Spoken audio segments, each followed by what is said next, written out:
बात good morning, Vande Mataram.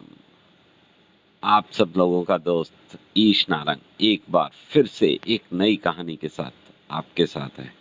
कहानी वो जो दिल को छू जाए। कहानी वो जिसे सुन के लगे कि हमारी कोई समस्या सॉल्व हो गई। बस कहानी ऐसी ही लेके आते हैं जो कहीं ना कहीं किसी न किसी के जीवन को कहीं ना कहीं से छू जाए। आज की कहानी का शीर्षक है हथौड़ा और चाबी। हथौड़ा और चाबी बड़ा अजीब सा, बड़ा इन दोनों का आपस में तो किसी भी तरह का कोई रिलेशन नहीं है।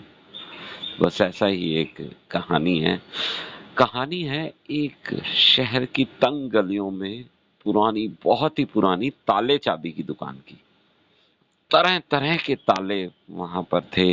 गोल थे, चौरस थे, कुछ अलग शेप के, कुछ नई शेप के। कोई चाबी सामने से लगती थी, किसी में चाबी नीचे से लगती थी।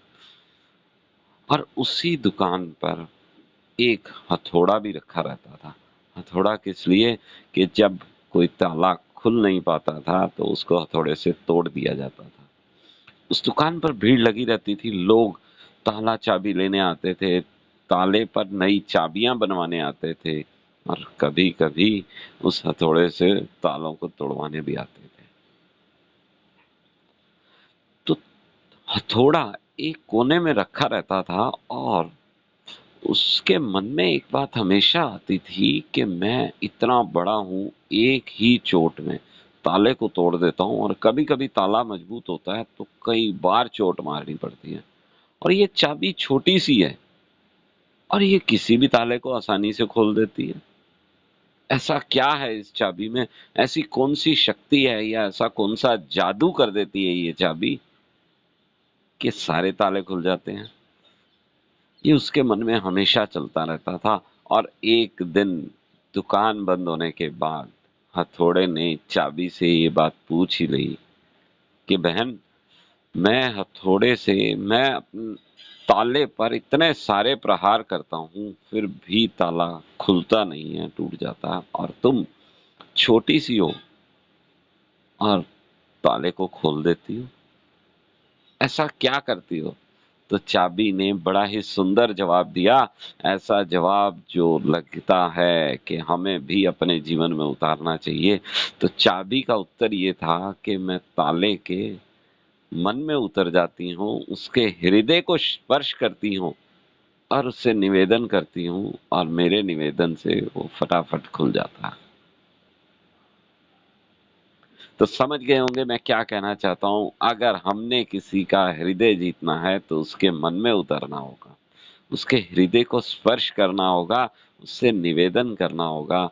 तो देखिए, रिश्तों में प्यार और मित्रता में प्रगाढ़ता आएगी या नहीं आएगी। किसी भी बात को मनवाने के लिए जरूरी नहीं कि उसको जोर से ही, दबाव से ही, प्रेशर से ही मनवाया जाए। उसके हृदय में उतर के देखो। हम जोर जबरदस्ती से किसी से एक बार काम करवा सकते हैं, लेकिन उससे उस व्यक्ति की उपयोगिता को हम नष्ट कर देते हैं। और अगर हम उसके मन में उतरकर उसके हृदय को स्पर्श करेंगे तो जीवन भर हमारे साथ वो बना रहेगा, और उसकी उपयोगिता बढ़ती रहेगी। और मिलजुल कर जब काम होता है तो बहुत बढ़िया होता है। तो किसी भी ताले को खोलने के लिए हथौड़े की आवश्यकता नहीं होती। एक चाबी बनकर उसके मन को स्पर्श करो, हृदय के अंदर उतर जाओ, और देखो फिर कमाल कि आगे आने वाले समय में क्या क्या होने वाला है। और ये बात सेल्स पर, मैनेजमेंट पर भी बड़ी लागू होती है। ऑफिस में एम्प्लॉइज के साथ अगर हम हथौड़े जैसा व्यवहार करेंगे तो बहुत लंबा नहीं चल पाएगा। और चाबी की तरह उनके मनों को स्पर्श करेंगे, हृदयों को स्पर्श करेंगे।